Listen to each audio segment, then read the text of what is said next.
चलिए, अच्छा तो यहाँ पर ये 3 क्वेश्चंस हम लोग किए। अच्छा, आगे बढ़ने से पहले थोड़ा एक फील्ड लाइंस से रिलेटेड एक बात आपको बोल देते हैं। थोड़ा बड़ा ऑब्वियस सा बात है, सुनिए ज़रा।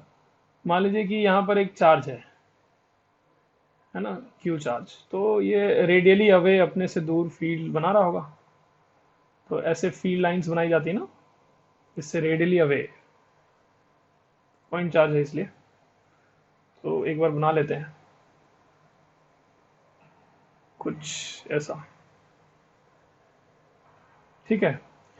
और इसका कोई ये नहीं है कि आपने कितनी लाइंस बनाई है, कोई और भी लाइंस बना सकता है इसमें, है ना। ऐसे और लाइंस भी बना सकते हैं। ये तो आप लोगों को पता ही होगा कि ये आपके ऊपर है, आप कितना लाइंस बना देते हो। लेकिन थोड़ा इसका भी अपना एक सेंस होता है ना। चलो अभी समझते हैं क्या मतलब। देखो, होता ये है कि मान लीजिए एक एरिया लेते हैं। यहाँ पर एक एरिया ले लेते हैं और एग्जैक्टली उतना ही बड़ा एरिया इससे थोड़ा दूर जाके लेते हैं। अभी के लिए मान लेते हैं दोनों एरिया एग्जैक्टली सेम लिए हमने। जितना बड़ा एरिया पहला वाला है उतना ही बड़ा एरिया दूसरा वाला भी है। तो देखा जाए तो यहाँ पर देखो, अच्छा, यहाँ के इसी एरिया में से ज्यादा पहले वाले जो एरिया है उसमें से ज्यादा number of field lines cross कर रही होंगी, क्योंकि यहाँ चार्ज के पास लिए हैं। और यहाँ दूर चले जाएंगे जब इस वाले एरिया में से देखेंगे तो कम नंबर ऑफ फील्ड लाइंस इसमें से क्रॉस करके निकल रही होंगी। ऑब्वियसली नहीं, उतना ही बड़ा एरिया लें, अगर पास में लेंगे तो ज्यादा डेंस होंगी लाइंस ना। और जैसे जैसे दूर होंगे तो लाइंस दूर बिखरते जा रही हैं, इसलिए इस एरिया में से कम लाइंस क्रॉस करके निकल रही हैं, है ना। अच्छा, ये भी हम जानते हैं कि पास में फील्ड स्ट्रांग होता है, चार्ज के पास में फील्ड स्ट्रांग होता है और दूर जाते जाते फील्ड कमजोर होने लगता है। तो हम लोग एक ये भी बोलते हैं कि किसी जगह से अगर ज्यादा number of field lines per unit area cross करके निकल रही हैं, तो इसका मतलब हुआ कि वहां पे फील्ड ज्यादा स्ट्रांग है। और किसी एरिया में से अगर कम number of field lines per unit area cross करके निकल रही हैं, इसका मतलब वहां पे कमजोर फील्ड है। तो जो फील्ड लाइंस का डेंसिटी है कि पर यूनिट एरिया कितनी फील्ड लाइंस होंगी, ये एक तरह से देखा जाए तो फील्ड का स्ट्रेंथ से रिलेटेड बात हो गई, है ना। जहां ज्यादा field lines per unit area है वहां ज्यादा स्ट्रॉन्गर फील्ड है, और जहां पर कम field lines per unit area है वहां पर कम स्ट्रॉन्ग फील्ड है, नहीं। तो फील्ड स्ट्रेंथ से रिलेटेड बात हो गई, number of field lines per unit area. अच्छा, अब एक और बात बताते, देखो। हम कहेंगे कि जब हम कह रहे हैं कि फ्लक्स की बात करते हैं, तो फ्लक्स तो होता है वहां उस सरफेस पर फील्ड इंटू उसका एरिया, फील्ड इंटू एरिया करते हैं। और हम कह रहे हैं कि फील्ड जो होगा वो field lines per unit area field को डिनोट करेगा। तो अगर हम एरिया से मल्टीप्लाई कर दें तो किसी एरिया में से कितना फील्ड लाइंस निकली, टोटल फील्ड लाइंस कितनी निकली, वो फ्लक्स से रिलेटेड बात हो गई, नहीं। थोड़ा दोनों को कोरिलेट करके सोचिए। Field lines per unit area अगर फील्ड को डिनोट कर रहा है, तो दोनों दोनों तरफ अगर हम एरिया से मल्टीप्लाई कर दें तो टोटल फील्ड लाइंस कितनी क्रॉस कर रही हैं किसी गिवन एरिया में से, वो उस एरिया में से फ्लक्स को डिनोट करेगा, है ना। पर यूनिट एरिया का फील्ड, सॉरी, पर यूनिट एरिया में कितनी फील्ड लाइंस है वो फील्ड हुआ, इंटू एरिया कर दिए। तो टोटल फील्ड लाइंस किसी एरिया में से कितना क्रॉस कर रही हैं वो फ्लक्स हुआ। सही बात है कि नहीं। तो जैसे कि ये जो दोनों एरिया बनाए गए हैं, यहाँ पर ये वाला जो एरिया है पहला वाला, उसमें से ज्यादा फ्लक्स है क्योंकि ज्यादा number of field lines cross करके निकल रही है। ऐसे बोल सकते हैं, ये बोलने का ढंग हो गया एक। और इस वाले एरिया में से सिंस कम फील्ड लाइंस क्रॉस करके निकल रही हैं, इसलिए इसमें से कम फ्लक्स है। तो आप कंपेयर कर सकते हैं, किसी एरिया में से ज्यादा फील्ड लाइंस क्रॉस कर रही हैं, किसी में से कम, तो फ्लक्स कहाँ ज्यादा कहाँ कम, ये कंपेयर कर सकते हैं आप ना, कितना फील्ड लाइंस क्रॉस कर रही हैं उसको देख के। थोड़ा सा इसको भी ध्यान रखा जाएगा। और चलिए अब हम लोग क्वेश्चंस में वापस आते हैं जो हम लोग कर रहे थे।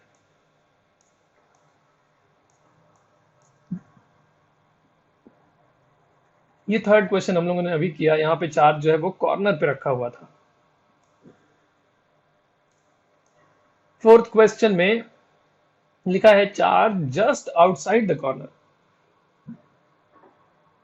कॉर्नर पे नहीं रखा है चार्ज, कॉर्नर के जस्ट बाहर रखा है। अच्छा, जस्ट आउटसाइड कहने का मतलब ये नहीं कि बहुत ज्यादा बाहर रख दिए, है ना, कॉर्नर के ठीक जस्ट बगल में रख दिए और आउटसाइड रख दिए पॉइंट चार्ज। तो अब क्या होगा, पूछा क्या क्या है एक बार देख लेते हैं।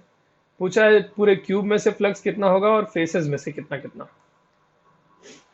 तो पूरे क्यूब में से फ्लक्स अब जीरो कहलाएगा, जीरो हो जाएगा। क्यों जीरो हो जाएगा? क्योंकि चार्ज इनक्लोज्ड ही जीरो हो गया। नहीं, चार्ज इनक्लोज ही नहीं तो बाहर, अब तो पक्का है कि बाहर है। पिछले वाले में तो नहीं बता सकते थे कि अंदर है कि बाहर है, तो कंस्ट्रक्ट करना पड़ा इस तरह का और ये सब करना पड़ा। लेकिन नहीं, अब तो पक्का है, अब तो क्वेश्चन में ही बोल दिया कि charge is just outside the corner. तो चार्ज इनक्लोज तो जीरो है, इसलिए फ्लक्स जीरो हो गया टोटल। इसमें से flux is charge enclosed upon epsilon not, तो जीरो हो गया। या अभी जो बात कर रहे थे हम लोग लाइंस की, फील्ड लाइंस कितनी क्रॉस कर रही हैं उसके बारे में बात करें, अगर यहां से जो भी फील्ड लाइंस निकलेंगी जो इस स्पेस में एंटर कर गई उनको बाहर भी निकलना पड़ेगा। तो जितनी फील्ड लाइंस इस क्यूब में एंटर कर रही होंगी, चार्ज बाहर रखा है ना, तो जितनी फील्ड लाइंस इस क्यूब में एंटर कर रही होंगी बाहर से, उतने ही इधर से निकल भी रही होंगी। तो टोटल फील्ड लाइंस कितना है, जितना एंटर किया उतना बाहर निकले, तो नेट इज जीरो, है ना। तो इसलिए टोटल फ्लक्स इज जीरो। अच्छा, अब पूछा है फेसेस में से कितना कितना होगा। फेसेस में से कितना होगा, ये देखो कैसे बता रहे हैं। पिछली बार हमने कहा था कि ए बी सी डी जो फेस है उसमें से फ्लक्स जीरो है। क्यों कहा था? क्योंकि अगर यहां कोई एलिमेंट ले लें हम छोटा सा, जैसा यहां लिए थे, अगर हम कोई छोटा सा एलिमेंट ले लें इस फेस पर, तो वहां पे फील्ड का direction is tangential to the surface, है ना। सरफेस के टेंजेंशियल है फील्ड, क्योंकि कॉर्नर, उसी सरफेस के कॉर्नर पे चार्ज रखा है। तो अपने से रेडियली अवे जब बनाएगा फील्ड, तो वो सरफेस के टेंजेंशियल हो जाएगा, तो इसलिए कोई फ्लक्स नहीं होगा। लेकिन यहां पर चार्ज कॉर्नर से थोड़ा बाहर रखा है, तो बहुत छोटा सही लेकिन कोई तो एंगल बना रहा होगा ना। एकदम टेंजेंशियल थोड़ी हो जाएगा सरफेस के। अगर सरफेस का यहाँ कोई एरिया एलिमेंट ले, तो ये चार्ज कॉर्नर पे होता तो एकदम सरफेस के टेंजेंशियल फील्ड बनाता, लेकिन बाहर है तो थोड़ा तो एंगल पे बना रहा होगा, है कि नहीं। थोड़ा सा भी एंगल पे बनाया तो कुछ ना कुछ फ्लक्स आ जाएगा।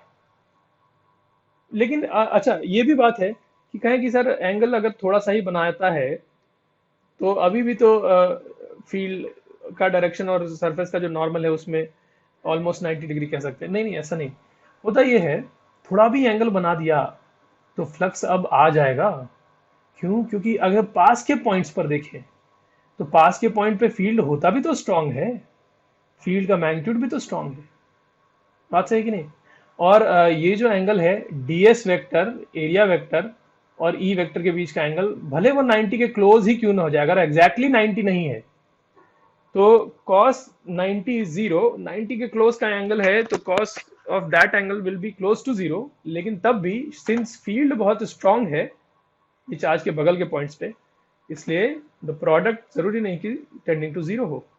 तो अच्छा खासा कुछ फील्ड, कोई फ्लक्स इसमें से क्रॉस कर रहा होगा, है ना, इस केस में। चलिए, तो कितना फ्लक्स क्रॉस कर रहा है ये सोचने जा रहे हैं अब। ये तो हम लोग अभी तक डिसाइड कर रहे थे कि फ्लक्स होगा, पिछले बार की तरह हम जीरो नहीं कह सकते, क्योंकि एग्जैक्टली टैंजेंट की तरफ फील्ड नहीं है, सरफेस के टैंजेंट की तरफ फील्ड नहीं है। तो फ्लक्स होगा, कितना होगा इसकी बात कर रहे हैं। अच्छा, ऊपर वाला जो फेस है ABCD, जैसा ये फेस है इस चार्ज के लिए, वैसा ही तो ये वाला फेस भी है। कौन सा? DHGC, ये वाला फेस भी तो एग्जैक्टली वैसा ही है ना जैसा ऊपर वाला है, और एग्जैक्टली ऐसा ही पीछे वाला फेस भी है AEHD। ये जो तीनों फेस है इस चार्ज, ये जो चार्ज है जो कॉर्नर के जस्ट बगल में रखा है, ये तीनों फेसेस उसके लिए एक जैसे हैं, सिमेट्रिकली रखे हैं। तो ऊपर वाले फेस में से, ABCD फेस में से जितना फ्लक्स क्रॉस करके निकला होगा, ये जो DHGC वाला फेस है उसमें से उतना ही फ्लक्स क्रॉस करके निकलेगा, और AEHD वाले फेस में से भी उतना ही फ्लक्स क्रॉस करके निकलेगा। ये तो पक्का है कि जितना होगा इन तीनों में बराबर होगा। हाँ, ये जो फेस है ABFE, ये फेस इस चार्ज से देखो इतना दूर पे है, इसमें से जो फ्लक्स होगा वो अलग होगा। किससे? ABCD वाले फेस में से जितना फ्लक्स है, इस वाले फेस में से जो फ्लक्स है वो अलग है, और इसमें से जो है वो अलग है। इन दोनों में डिफरेंस होगा।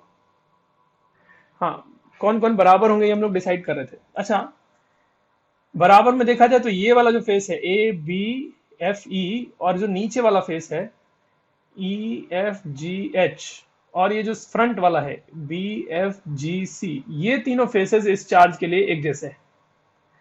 इसलिए इन तीनों फेसेस में से बराबर बराबर फ्लक्स होगा, ये तीनों फेस। तो ये डिसाइड कर लिए हम लोग। नेक्स्ट बात देखो, और एक पॉइंट इसमें बताते हैं, तब जाके क्वेश्चन सॉल्व होगा। एक और पॉइंट है, पिछले वाले क्वेश्चन में से इस वाले क्वेश्चन में ए बी एफ ई वाले फेस में से जितना फ्लक्स क्रॉस करके निकला था, इस वाले क्वेश्चन में भी ए बी एफ ई में से उतना ही फ्लक्स क्रॉस करके निकलेगा। थोड़ा सा डिफरेंस जरूर होगा, लेकिन ये डिफरेंस निग्लेजिबल होगा। पिछले वाले में इस फेस में से जितना फ्लक्स था, इस वाले में से उतना ही लिखा जा सकता है। क्यों? क्योंकि ये चार्ज इस वाले फेस से कुछ इतना दूरी पे था, पहले कॉर्नर पे था, और अब इससे जस्ट थोड़ा सा बाहर निकाल दिए।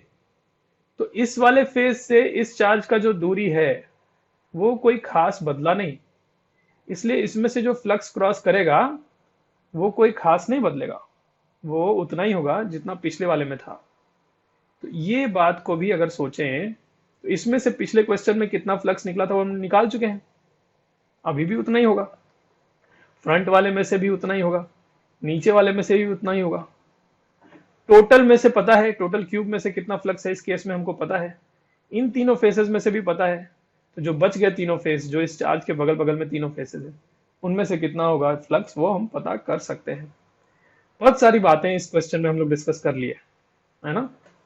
अच्छा, अगर आपके किसी के मन में ऐसा आ रहा हो कि सर इस वाले फेस के थ्रू पहले फ्लक्स जीरो होता था जब ये चार्ज कॉर्नर पे था,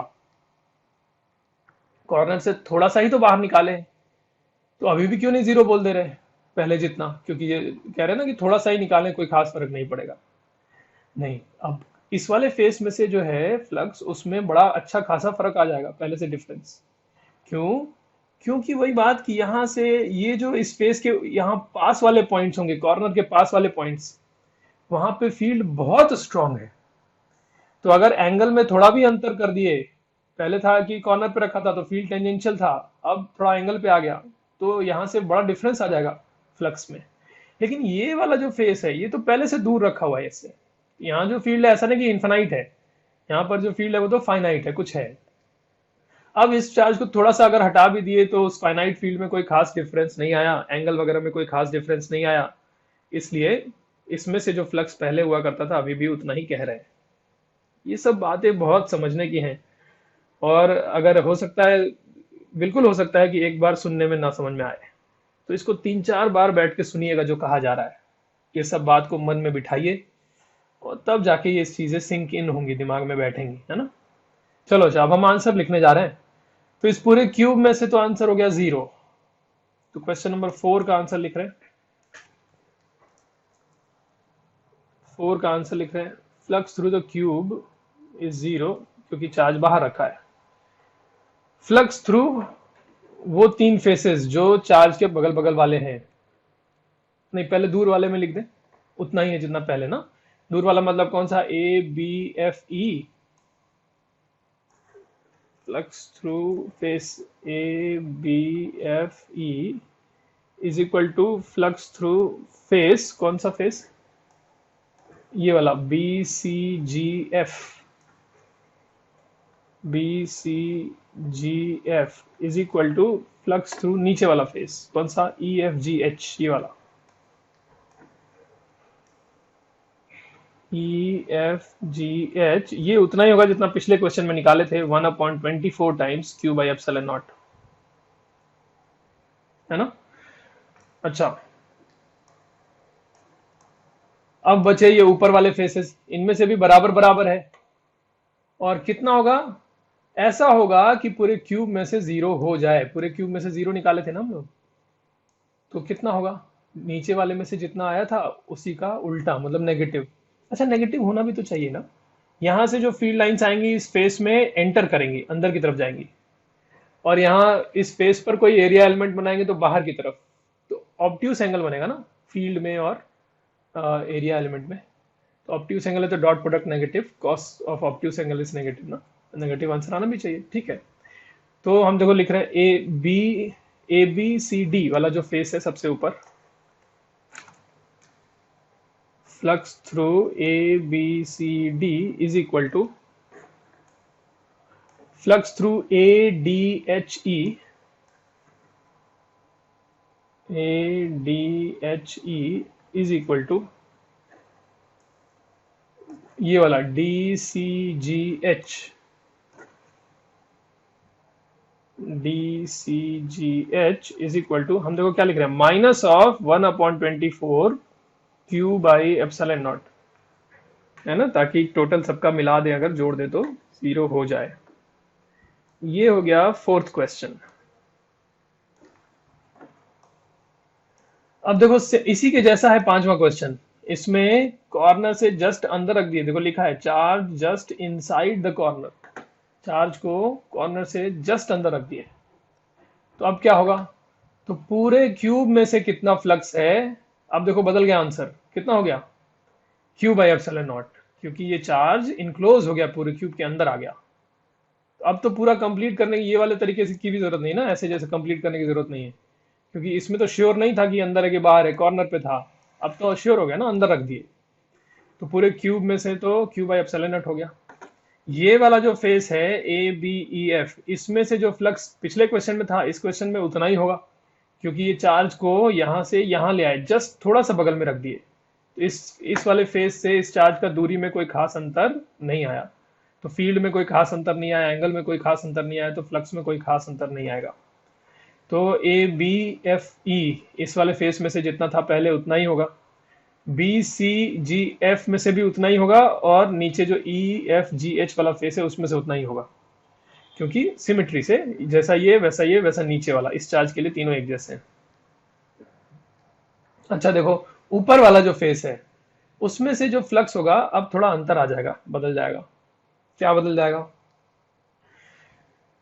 देखो होता यह है कि अब टोटल मिला के होना चाहिए क्यू बाई एप्सिलॉन नॉट, पिछले क्वेश्चन में टोटल मिला के क्यूब में से 0 होना चाहिए था, इस क्वेश्चन में से पूरे क्यूब में देखा जाए तो मिला के कितना, क्यू बाई एप्सिलॉन नॉट होना चाहिए, 0 नहीं होना चाहिए।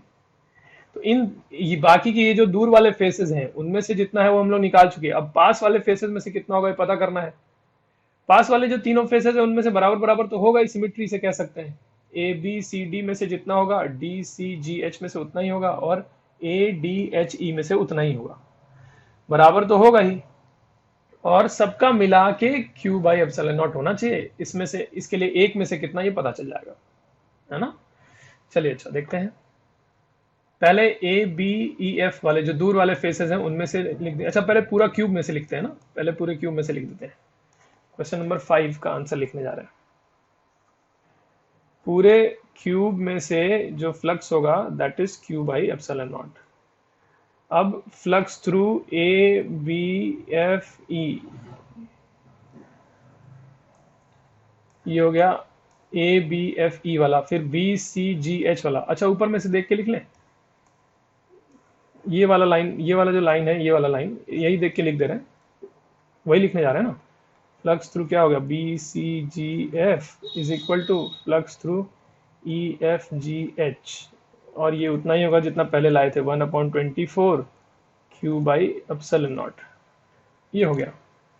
अब बाकी के जो तो पास वाले फेसेस हैं उनमें से भी बराबर ही है, तो पहले तो बराबर लिख देते हैं, और कितना है फिर लिख देंगे, ये वाला लाइन लिखने जा रहे हैं ना, ये वाला, तो हो गया flux through A B C D is equal to flux through A D H E is equal to flux through D C G H is equal to, अब कितना है, ऐसा होना चाहिए कि ये जो सारे 6 फेसेस हैं, 1 2 3 4 5 6, इन सबको जोड़ने पर इतना मिल जाए, क्यू बाई एप्सिलॉन नॉट मिल जाए।